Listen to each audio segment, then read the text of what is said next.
오늘 여러분과 함께 나누고 싶은 말씀은 마가복음 1장 32절에서부터 39절까지의 말씀입니다.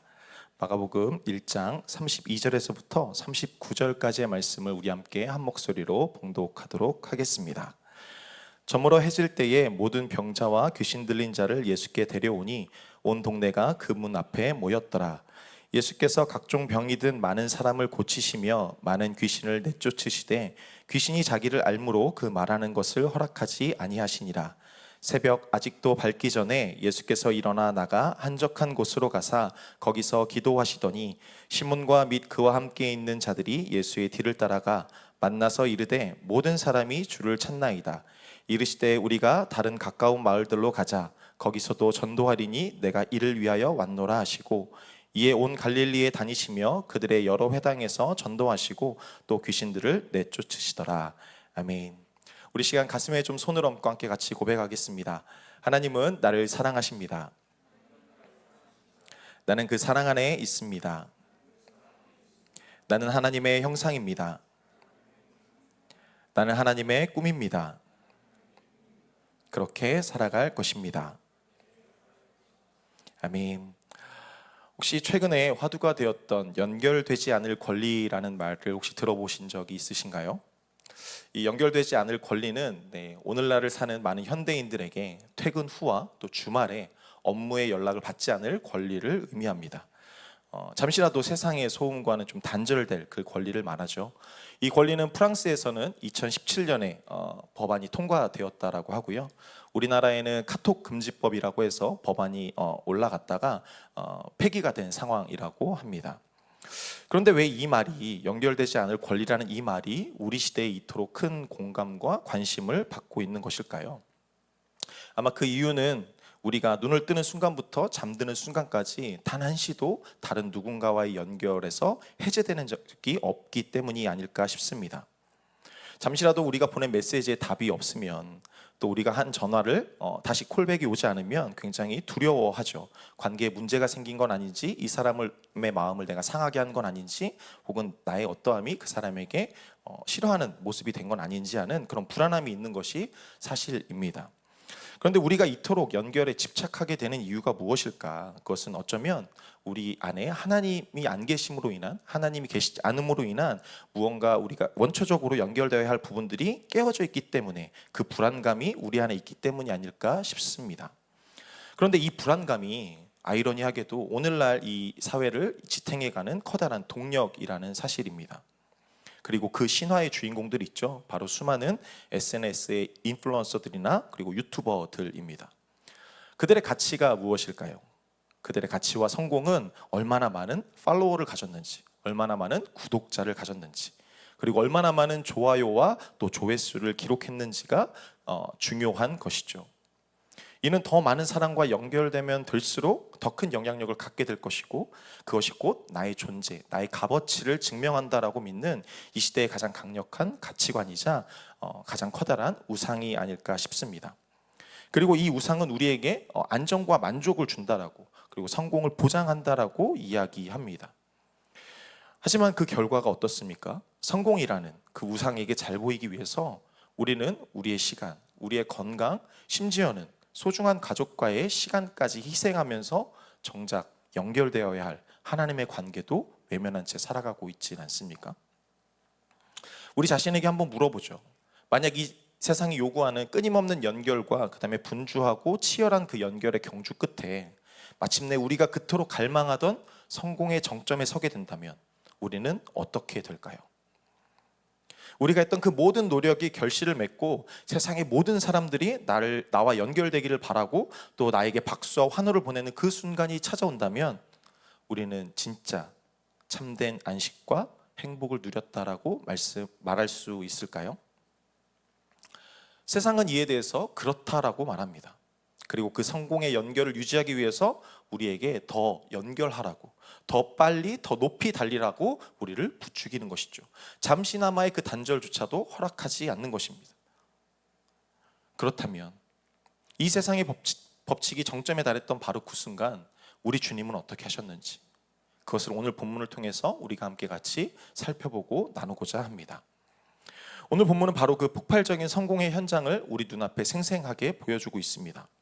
오늘 본문인 마가복음 1장 32절에서 34절 말씀을 우리 다시 한번 읽도록 하겠습니다. 32절에서 34절 말씀입니다. 저물어 해질 때에 모든 병자와 귀신 들린 자를 예수께 데려오니 온 동네가 그 문 앞에 모였더라. 예수께서 각종 병이 든 많은 사람을 고치시며 많은 귀신을 내쫓으시되 귀신이 자기를 알므로 그 말하는 것을 허락하지 아니하시니라. 이 말씀이 왜 예수님의 공생의 사역 중 가장 완벽하고 또 눈부신 성공의 밤을 보여주는지를 이해하기 위해서는 마가복음 1장의 내용들을 조금 이해해야 할 필요가 있습니다. 자, 마가복음이 총 16장으로 되어 있습니다. 그 중에 시작이 1장인 것이죠. 그 1장에 어떤 이야기들이 나오냐면 예수님이 이제 막 세례를 받으시는 장면이 나옵니다. 그리고 제자들을 부르십니다. 그리고 나서 공생애를 시작하시는 것이죠. 다르게 말하면 아직 사람들은 이 예수님의 존재를 모른다라는 이야기입니다. 예수님은 세상에서 그 이름이 중요하거나 가치가 있는 이름이 아니었다라는 것이죠. 이렇게 말할 수 있겠죠. 무명에 가까운 예수님이셨습니다. 그런데 그 예수님께서 먼저는 가버나움 회당에 들어가셔서 당시 기존의 율법학자들이 또 서기관들이 종교 지도자들이 전하던 말씀과는 차원이 다른 말씀을 전하시는 것입니다. 그리고 그 자리에 있던 더러운 귀신 들린 자들에게 말씀 한마디를 통해서 그 모든 귀신이 떠나가는 능력을 보이시는 것이죠. 그뿐만이 아닙니다. 회당에서 나와서 베드로의 장모가 앓고 있던 그 심한 열병을 즉석에서 고쳐주시기까지 하시죠. 그걸 목격한 사람들에게 예수님이라는 존재는 너무나도 놀라운 존재였을 것입니다. 하지만 하나님의 아들이신 예수님의 입장에서 보자면 이 모든 것은 전혀 어려운 일이 아니었겠죠. 아직 예수님께는 사람들을 더 놀래킬, 사람들의 감탄할 만한 그리고 놀라 자빠질 만한 일들이 너무나도 많이 있으셨던 것입니다. 이런 예수님에 대한 소문이 빠르게 널리 갈릴리 지역으로 퍼져나가는 건 어쩌면 너무나도 당연한 것이었을 것입니다. 아마 많은 사람들이 그 소문의 근원, 예수님의 그 능력을 보고 싶어서 아마 빨리 예수님 앞에 나아가고 싶은 마음이 컸을 것입니다. 그런데 하필 그 날이 안식일이었다라고 말하는 것이죠. 왜 안식일인 것이 그들에게 방해가 되었냐면 안식일에는 일을 할 수 없습니다. 그리고 심지어 병에 걸린 사람들도 그의 생명이 위중하지 않으면, 생명에 정말 위중한 상황이 아니면 그를 고치는 것이 제한되었기 때문입니다. 그렇게 사람들은 이 놀라운 소식을 들었지만 그 소식을 확인할 때까지는 해가 질 때까지 기다려야 했던 것이죠. 바로 안식일이 끝나기까지 기다려야만 했던 것입니다. 그리고 마침내 해가 지기 시작합니다. 그리고 안식일이 끝나는 그 순간 성경은 무엇이라고 말합니까? 온 동네가 예수님이 계신 그 문 앞에 모였더라라고 기록하죠. 그 자리에 나온 많은 사람들은 단순한 군중이 아니었을 것입니다. 아마 평생을 절망 속에서 살던 병자들이 아니었을까요? 그리고 그 병자들을 둔 가족들이 아니었을까요? 그리고 고통스럽게 하던 귀신 들린 자들, 그리고 그들의 보호자가 아니었을까요? 그 사람들이 예수님 앞에 몰려든 것입니다. 그리고 예수님은 그 밤 그 모든 병자들을 안으시고 또 모든 귀신을 내어 쫓아주시죠. 그 덕분에 그날 밤에 가버나움에는 아마 평안이 찾아왔을 것 같습니다. 그렇게 예수님은 그 가버나움이라는 도시의 모든 문제와 완벽하게 연결되셨고 그것을 완벽하게 해결하시죠. 그리고 그 모습을 곁에서 지켜본 제자들 그리고 군중의 마음속에는 어떤 마음이 생겨났을까요? 그것은 아마 예수님을 향한 더 큰 기대가 아니었을까요? 한번 생각해 보십시오. 지금까지 무명이었던 예수님입니다. 근데 그 사람이 갑자기 등장해서 귀신을 내어쫓고 병자들을 고치기 시작합니다. 그의 첫 데뷔전, 그 데뷔전이 이처럼 성공적이고 사람들의 관심을 끌기에 합당했다면 이 사람이 앞으로 걸어갈 길이 굉장히 기대가 되었겠죠. 그래서 더 큰 성공을 기대할 것이고 결국 예수님을 우리를 구원할 구원자로 받아들이게 될 그 놀라운 일들이 있을 것입니다. 그런데 그 구원자가 성경에서 말하는 구원자와는 조금 달랐던 것이 문제겠죠. 아마 사람들은 그 성공을 바탕으로 가버나움에 그 예수님을 추종하는 사람들이 어떤 본거지를 삼으려고 했을 수도 있습니다. 그리고 더 많은 사람들을 끌어들여서 예수님을 우리가 기대하는 로마로부터 해방하는 어떤 이스라엘의 왕으로 추대하려고 했을지도 모르겠습니다. 그것은 너무나도 당연한 단계였을 것입니다. 그런데 바로 그 순간에 예수님은 우리의 상식과 기대를 뒤엎는 행동을 하시죠. 그분은 오늘날로 말하면 연결되지 않을 권리를 사용하신 것입니다. 모든 사람과의 연결을 끊어내고 가장 화려했던 그 성공의 무대를 떠나서 홀로 어둡고 한적한 곳으로 나아가신 것입니다. 이 모습은 우리에게 있어서 구약의 한 위대한 선지자를 떠올리게 합니다. 바로 엘리야입니다. 엘리야는 열왕기상 17장에 등장하는데요, 그 전에는 한마디의 기록도 없다가 갑자기 열왕기상 17장 1절에 엘리야가 등장을 합니다. 그리고 그가 등장하면서 이스라엘에게 3년 6개월의 가뭄을 선포합니다. 그리고 나서 그는 하나님의 말씀을 따라 그릿 시냇가에 숨어 지내게 되죠.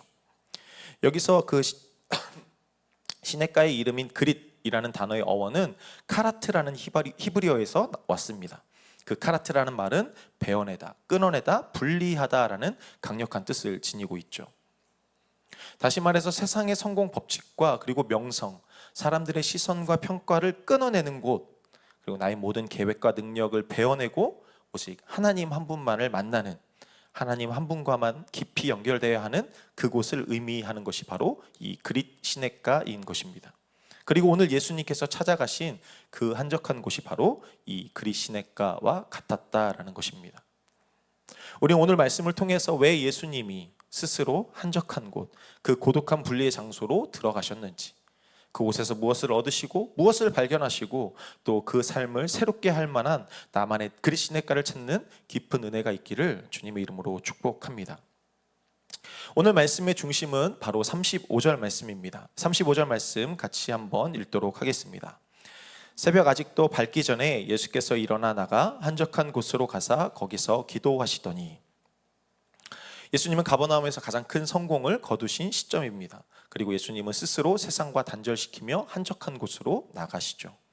그리고 그곳에서 예수님은 세 가지의 핵심적인 은혜를 경험하십니다. 첫 번째는 세상이 더 쉬운 정체성을 끊어내기 위함이었습니다. 성경의 순간은 매우 달콤했습니다. 동시에 우리의 영혼을 갉아먹을 수 있는 죄의 올무가 되기 십상이죠.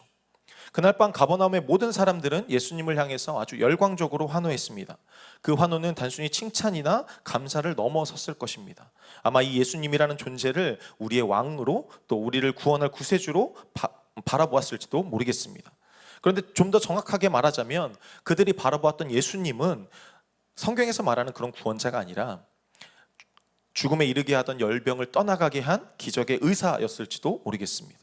그리고 사회적으로 격리되어 살아야 했던 환자들을 깨끗하게 하는 치유자였을지도 모르겠습니다. 그리고 인간의 힘으로는 어찌할 수 없는 귀신의 권세마저도 제압하는 능력자였을 것입니다. 사람들은 저마다 자신이 생각하고 자신이 갈망하고 자신이 욕망하는 그 색안경을 끼고 예수님을 바라보았을 것입니다. 그리고 그 안경에 비친 모습이 예수님의 진짜 모습인 것처럼 소리쳤겠죠. 나의 문제를 해결해 주시는 분이라고 말입니다. 이것이 바로 그들의 환호 가운데 담긴 예수님의 정체성이었습니다. 그런데 이것은 오늘 우리가 매일 겪는 치열한 전쟁과도 동일합니다. 우리는 우리를 평가하는 다른 사람의 시선, 그리고 세상이 정해놓은 성공의 기준 속에서 우리의 존재가 흔들릴 때가 너무나도 많지 않습니까? 그리고 그곳에서 나의 존재 가치를 찾으려고 하는 그 유혹에 끊임없이 시달리고 있지 않습니까? 직장에서는 유능한 직원이어야 하고 또 성과를 내는 퍼포먼스를 내는 A등급의 사람, S등급의 사람이 되기를 원하는 우리의 모습들이 있지 않습니까? 또 가정에서는 헌신적인 부모, 또 책임감 있는 가장이라는 명찰을 달기 위해서 고군분투하죠. 심지어 교회에서조차 믿음이 좋은 자매, 또 충성된 형제라는 그 역할에 갇혀서 나의 연약함이나 솔직한 모습을 드러내기보다 어쩌면 그것들을 가리우는 가면을 쓰면서 살아가고 있진 않습니까?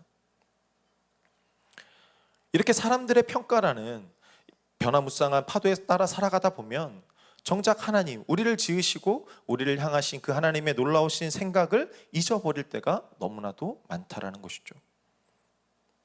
우리는 세상이 나에게 부여한 수많은 역할들로 나의 존재를 규정해버리는 그런 어리석음의 비극 가운데 살아가고 있다라는 것이죠. 그래서 예수님이 바로 이 왜곡된 정체성을 끊어내기 위해 그릿시냇가로 나아가신 것입니다.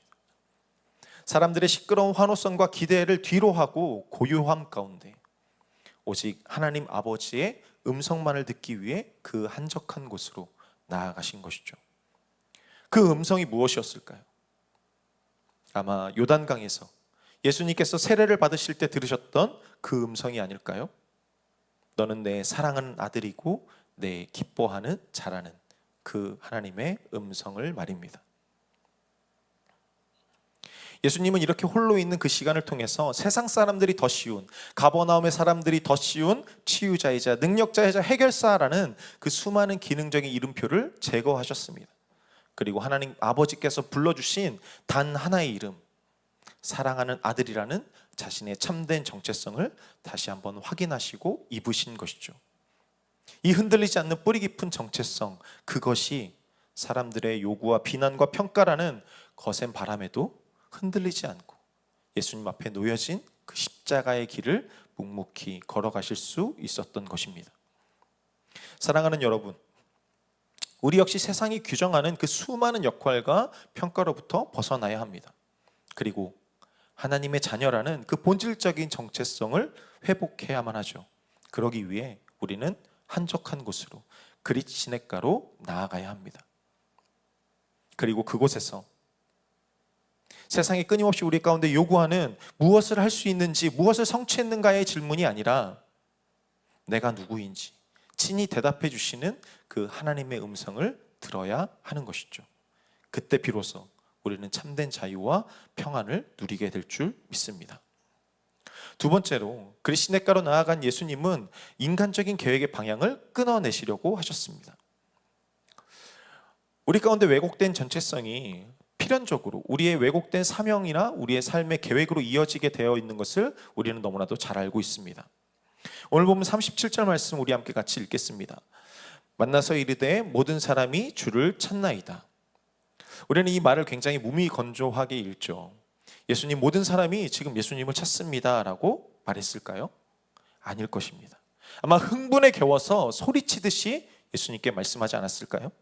예수님, 빨리 와보십시오. 지금 사람들이 예수님을 뵙기를 환호하고 뵙기를 간절히 원하고 있습니다 라고 그들의 모든 감정을 토해내면서 예수님께 말하지 않았을까요?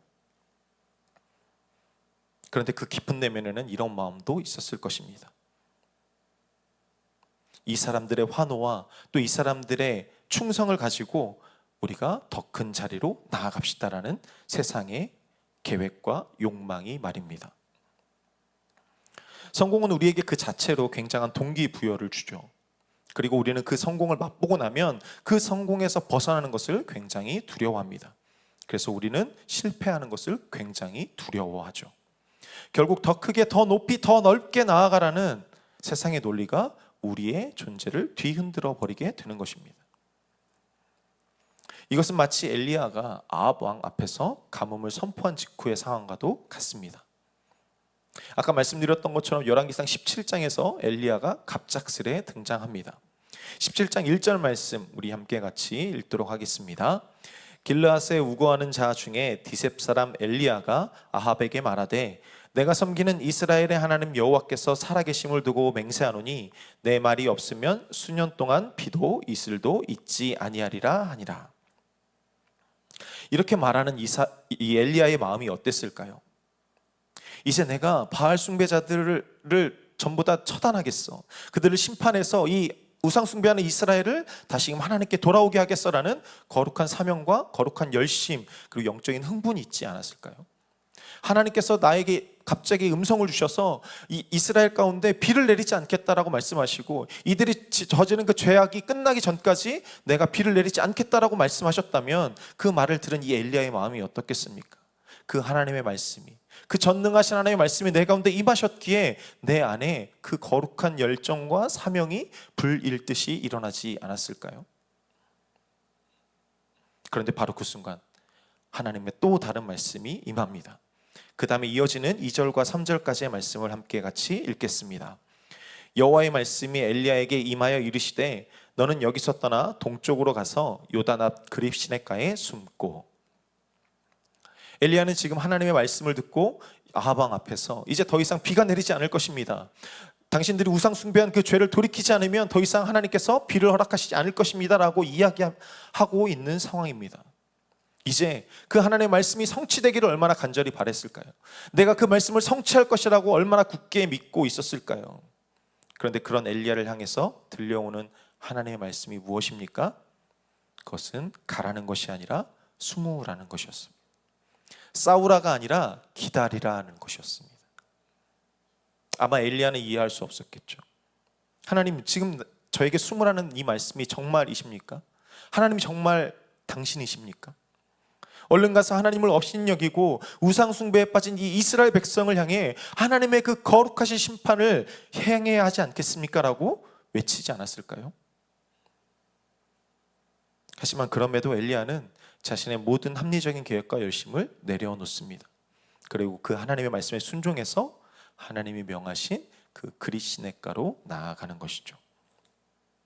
그리고 그곳에서 엘리야는 자신의 열심이 아니라 하나님의 때와 하나님의 방법을 잠잠히 기다리는 거룩한 순종을 배우게 됩니다. 이는 예수님도 마찬가지셨습니다. 예수님 역시 제자들의 합리적인 계획을 따르지 않으셨습니다. 그분은 홀로 기도하는 시간을 통해서 자신의 사명이 이 가버나움 도시에 머무르지 않는다는 것을 아셨습니다. 예수님의 사명은 모든 민족과 모든 열방과 모든 나라를 향한 하나님의 구원이었음을 예수님은 이 시간을 통해 그 한적한 곳 그릿시냇가에서 다시금 확인하신 것이죠. 그리고 예수님은 그 제자들을 향해서 38절에서 이렇게 말씀하십니다. 38절 말씀 함께 같이 읽겠습니다. 이르시되 우리가 다른 가까운 마을들로 가자. 거기서도 전도하리니 내가 이를 위하여 왔노라 하시고, 성공과 환호의 자리에 머무르려고 했던, 그리고 그것을 이용해서 더 큰 성공을 갈망했던 그 인간적인 계획들을 끊어내고 다시 고난이 예상되는, 다시 나를 알지 못하는 그곳으로 미지의 땅으로 나아가라는 하나님의 계획을 선택하신 것입니다. 사랑하는 여러분, 우리는 이처럼 수많은 우리의 계획으로 살아갈 때가 많습니다. 눈앞에 보이는 작은 성공과 또 당장의 편안함에 안주하려고 할 때가 너무나도 많죠. 하지만 그것은 하나님이 우리를 통해 이루시기 원하는 하나님의 그 뜻과 계획과는 차이가 있다는 사실을 기억하시기 바랍니다. 그렇게 우리가 해야 할 것이 무엇이겠습니까? 예수님처럼 세상의 계획과 소음을 끊어내고 하나님의 음성을 들을 수 있는 그 한적한 곳 그릿시냇가로 나아가는 것입니다. 그리고 그곳에서 하나님, 제가 무엇을 해야겠습니까가 아니라 하나님, 제가 하나님의 뜻과 계획에 그 계획을 위하여 무엇을 멈추어야 합니까? 라는 질문을 해야 하는 것이죠. 그때 비로소 우리가 어디에 머물러야 하고 어디로 나아가야 하는지에 대한 하나님의 그 방향을 알게 되는 것입니다. 그리고 예수님께서 이 한적한 곳으로 나아가신 세 번째 이유, 그것은 바로 자기 의존이라는 능력의 착각을 끊어내기 위함이었습니다. 우리 마음 안에는 아주 깊은 죄된 본성이 있죠. 그것은 바로 교만입니다. 다른 말로 하면 하나님 되려 함이죠. 내 힘으로 할 수 있다라는 생각입니다. 특히나 우리가 성공의 순간을 경험하고 나면 내 힘에 대한 믿음은 더욱 커지기 마련입니다. 내가 정말 그 성공을 이루기 위해 열심히 노력했고 또 나의 전략이, 나의 선택이 탁월했기에 지금의 이 성공을 누렸다라고, 이뤘다라고 믿게 만드는 것입니다. 그리고 그 달콤하고 매혹적인 성공의 열매가 우리로 하여금 그 열매를 맺게 하신 분이 누군지를 망각하게 하는 것입니다. 엘리야가 그릿시냇가에 숨었을 때 그는 이스라엘에 비를 내리지 않게 하는 능력의 선지자였습니다. 하지만 동시에 그는 아무것도 할 수 없는 무력한 존재가 되어버렸죠. 그릿시냇가 앞에서 엘리야는 물 한 방울도 얻을 수 없었고 빵 한 조각도 만들어낼 수 없었습니다. 무력한 존재에 불과했죠. 그럼에도 그는 아침 저녁으로 까마귀를 통해 보내시는 하나님의 그 공급을 경험합니다. 그리고 비 한 방울 내리지 않는 그 이스라엘에서 이 그릿시냇가라는 아주 작은 시내를 통해서 물을 공급받습니다. 그것은 나의 모든 경험과 능력이 무용지물이 되어버린 그 순간, 그 장소가 오히려 하나님의 그 기적적인 공급을 경험하고 그 공급을 누리는 그리고 배우는 신뢰의 자리가 된다라는 것을 이야기하는 것입니다. 그래서 이 그리시네가는 내 힘으로 살 수 없다라는 철저한 자기 분의 고백이 터져 나오는 곳입니다. 그리고 동시에 하나님의 공급만으로 살 수 있다라는 놀라운 은혜의 선포가 이루어지는 곳인 것이죠. 예수님 역시 마찬가지였습니다. 예수님이 밤새도록 그 나온 수많은 영혼의 고통을 홀로 몸으로 받아내셨습니다. 그들의 아픔을 위로하셨고 어루만지셨고 치유하셨고 또 그들의 영혼을 회복시키셨습니다. 당연히 예수님의 인간적인 힘은 그리고 감정은 완전히 소진되었을 것입니다. 그때 예수님이 하신 행동, 그것은 자신이 행한 과거의 능력들을 의지하지 않으셨습니다. 오히려 하나님 앞에 나아가는 선택을 하시는 것이죠. 새벽이 아직 밝기도 전에 일어나서 한적한 곳 그리시네가로 나아가시는 것입니다. 그리고 그곳에서 참된 능력의 근원이신 하나님 아버지께로부터 밤새 소진한 비워진 그의 영혼의 그릇을 다시 채우시는 것입니다. 사랑하는 여러분, 혹시 여러분의 영적 상태는 어떠십니까? 혹시 방전 상태는 아니십니까? 나의 힘과 경험, 나의 지식과 계획으로 버티다가 이제는 한계에 다다른 것 같지 않으십니까? 그렇다면 그것은 우리 영혼의 그리시네가가 메말랐다라는 분명한 신호임을 깨달으시기 바랍니다. 죄된 우리는 종종 하나님께서 허락하신 그 성공과 재능을 내 것인 것처럼, 내가 원래부터 가지고 태어난 것처럼 착각하며 살아갑니다. 그럴 때 하나님은 우리를 광야로 이끄십니다. 그리고 그리시네가로 이끄시는 것이죠. 그리고 그곳에서 더 이상 나의 통장 잔고가, 나의 건강이, 나의 다양한 인간관계가 나를 지켜줄 수 없음을 철저하게 깨닫게 되는 것입니다.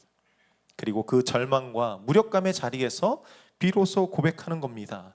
하나님께서 나를 먹이시고 입히시는 참된 공급자이시자 창조주이시구나 라는 것을 말입니다.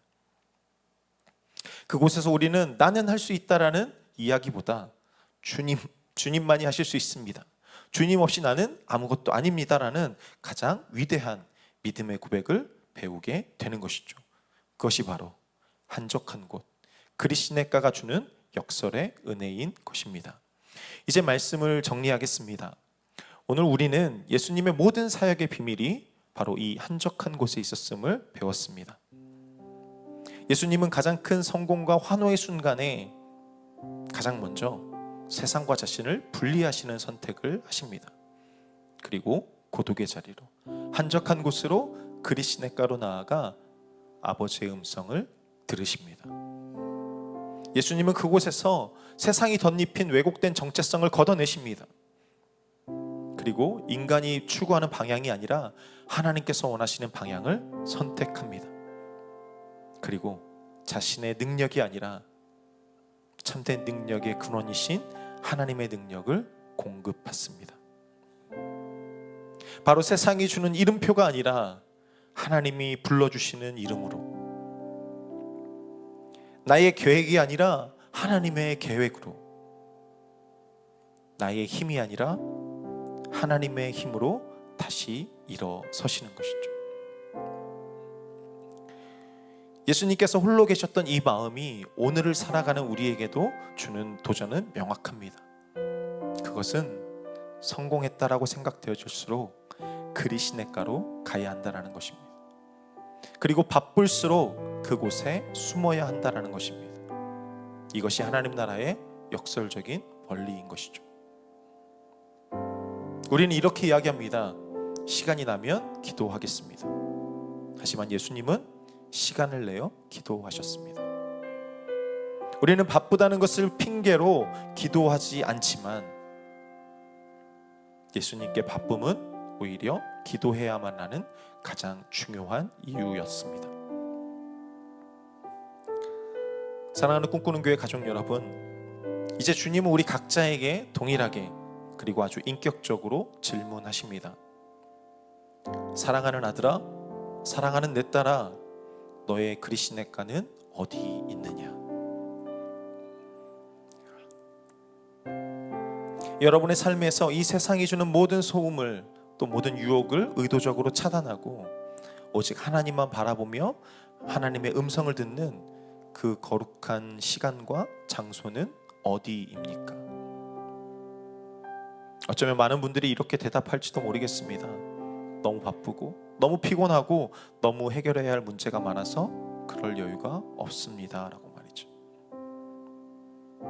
그러나 오늘 예수님은 바로 그렇기 때문에 기도하라고, 그리시네가로 한적한 곳으로 나아가라고 말씀하시는 것입니다.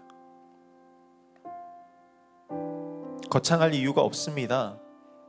우리가 매일 아침 일어나 하나님의 말씀을 먼저 읽는 것, 하나님의 말씀을 붙들고 잠깐이나마 기도하는 그 시간, 혹은 아침 예배에 나오는 것, 혹은 우리가 살아가면서 하루를 보내면서 다니엘 기도처럼 하루 3번 시간을 정해 하나님 앞에 기도하는 것, 그 모든 것이 여러분의 그리시네가 될 수 있음을 믿으시기 바랍니다. 더 이상 바쁘다는 핑계 뒤에, 또 피곤하다는 이유 뒤에 숨지 마시기 바랍니다. 예수님처럼 의도적으로 세상과 나를 분리시키는 그 그리시네가로 나아가시는 여러분들이 되시기 바랍니다.